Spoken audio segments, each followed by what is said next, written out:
तो ज़ाहिर है से एक आम आवाम भी समझती है कि आसफ अली ज़रदारी बहरहाल वो बदनौरान है। अगर ये किसी ने भी कहा हो, लेकिन पर हालात को देखते हुए ये बात हमें सच लगती है। लेकिन जहाँ तक बाकी सियासतदानों की बात है तो यहाँ तो क्या कहते हैं कि आवे का आवा ही बिगड़ा हुआ है। ऐसे माह में सारे नंगे, चाहे वो नवाज शरीफ हो, चाहे इमरान खान हो, चाहे दूसरा तीसरा मौलाना फजल रहमान हो। मेरे ख्याल में इन दोनों ने बिल्कुल दुरुस्ती कहा है। जो जी हाँ, ज़रदारी के बारे में भी जो शाह अब्दुल्ला ने कहा है वो बिल्कुल दुरुस्त कहा है, क्योंकि जब से ज़रदारी बैठा है महंगाई मज़ीद बढ़ते ही जा रहा है और कोई मुल्क का निज़ाम सही नहीं हो रहा, बेरोज़गारी भी बढ़ रहा है। तो ज़रदारी ख़तरनाक नहीं हो सकता और बदअनवान है, वो बिल्कुल सही उन्होंने कहा है। और जहाँ तक नवाज़ शरीफ के बारे में अबू ज़ेबी के वलीयत ने कहा है, वो भी उन्होंने बिल्कुल दुरुस्त उनके बारे में कहा है मेरे ख्याल से।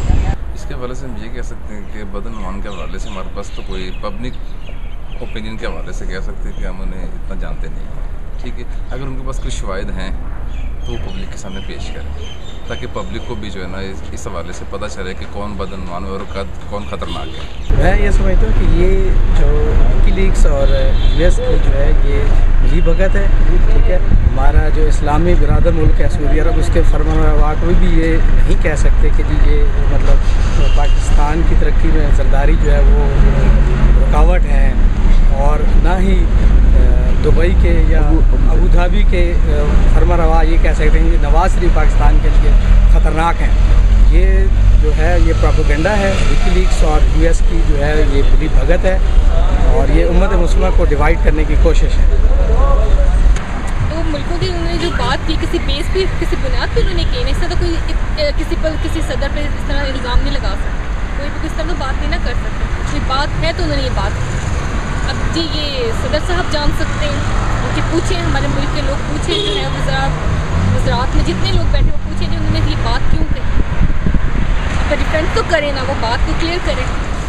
तो नवाज शरीफ का उनके बारे में मैं ये कहूँगी कि दोनों में से फेयर कौन है, मुझे दोनों फेयर नहीं लगते।